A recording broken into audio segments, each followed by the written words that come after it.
பிதாவாகிய தேவனுக்கு மகிமையும் கர்த்தரும் இரட்சகரும் மீட்பருமான இயேசு கிறிஸ்துவுக்கு துதியும் புகழும் ஆராதனையும் ஆவியான தேவனுக்கு கோடி கோடியான மகத்துவமும் இந்த ஆராதனை நாளாகி இன்றைக்கு உண்டாவதாக. இன்றைக்கும் கூட ஒரு விசேஷித்த செய்தி வழியாக ஆவியானவர் நம்மோடு கூட பேசுகிறார். யாத்ராகமம் 31 அதிகாரம் 13 வசனத்தை வாசித்து பாருங்கள். நீ இஸ்ரவேல் புத்திரரை நோக்கி, நீங்கள் என் ஓய்வு நாட்களை ஆசாரிக்க வேண்டும். உங்களை பரிசுத்தப்படுத்துகிற கர்த்தர் நான் என்பதை நீங்கள் அறியும்படி இது உங்கள் தலைமுறை தோறும் எனக்கும் உங்களுக்கும் அடையாளமாக இருக்கும். அல்லேலூயா. ஞாயிற்றுக்கிழமை என்பது தேவனுடைய நாள், இயேசு கிறிஸ்து உயிர்த்தெழுந்த நாள். ஆகவே அந்த நாள் என்பது நம்மை உண்டாக்கிய, நம்மை ரட்சித்த, நம்மை உயர்த்துகிற, நம்மை ஆசீர்வதிக்கிற, நம்மை சுகமாக்கிற, நம்மை மன்னிக்கிற, நித்திய வாழ்வை நமக்கு தர அழைக்கிற ஆண்டவராக இயேசுவின் பாதத்தை தேடும் நாள் சபை ஆராதனை நாள்.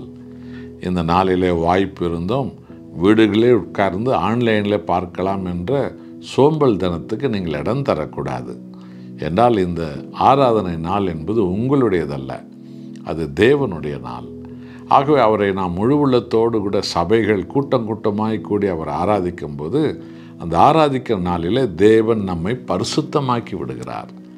ஞாயிறு ஆராதனை என்பது தேவன் நம்மை பரிசுத்தமாக்க நாள். கடந்த 6 நாட்களும் பாவமான, கேடான, குழப்பமான, கோணலான பிசாசுகளுடைய பலவிதமான மாந்திரிக ஏவுதல் நிரம்பிய சமுதாயங்களின் மத்தியிலே நாம் நடந்து வருகிறோம். அதனுடைய கரைகள் நம்மேலும் விழுந்திருக்கும்.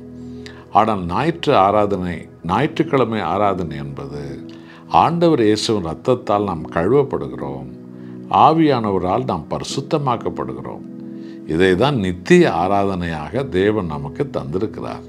இந்த பூமியில் நாம் வாழும் மட்டும் ஞாயிற்றுக்கிழமை ஆராதனை என்பது ஆராதனை அந்த நாளிலே சபை ஆராதனையிலே நாம் பங்கேற்று நாம் முழு உள்ளத்தோடு கூட தேவனிடத்தில் அர்ப்பணிக்கும் போது நம்மை ஆண்டவர் பரிசுத்தமாக்கி விடுகிறார். என் அன்பான தேவ ஜனங்களே, அவருடைய பிரசன்னம் நம்மை பரிசுத்தமாக்கும். இயேசு கிறிஸ்து ரத்தம் நம்மை பரிசுத்தமாக்கும். தேவனுடைய வசனம் நம்மை பரிசுத்தமாக்கும். ஆவியானவருடைய தொடுதல் நம்மை பரிசுத்தமாக்கும். எத்தனை பெரிய ஒரு கிருபை ஆண்டவர் தன் ஜனங்களுக்கு கொடுக்கிறார் என்பதை கவனித்து பார்த்தீர்களா?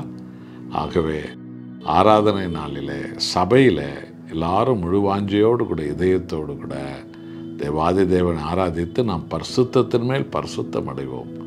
பரிசுத்தத்தின் மேல் பரிசுத்தம் அடைவோம். பரிசுத்தம் உங்களுக்கு அற்புதங்களை கொண்டு வரும். யோசுவா 3:5 சொன்னது போல பரிசுத்தம் தேவ பிரசன்னத்தை நாம் தரிசிக்கும்படி செய்யும். எபிரேயர் 12 அதிகாரம் 14 வசனத்தில் சொல்லியிருப்பது போல ஒப்பு கொடுப்போமா? அர்ப்பணிப்போம்.